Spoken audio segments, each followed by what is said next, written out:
Hi there, and welcome to TechLighten Me. In this video, I want to show you how to disable Windows error reporting on Windows 10 and 11 using the registry editor. Follow these steps. Press the Windows key and R together on your keyboard to open the Run box. Type the following command and press Enter. That will open the registry editor. Now you need to navigate to the following path in the registry so you can make changes to the registry keys. I have also left any registry paths I use in this video in the description down below to make it easier for you so you can just copy and paste it from there.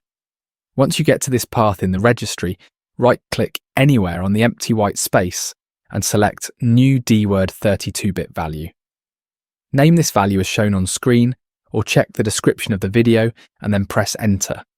Double-click on the new entry to open it. Now you need to change the value data as shown on screen and then click on OK. When that's done, you can close the registry editor and restart your PC. If this video was helpful, remember to like and subscribe for more tech enlightenment.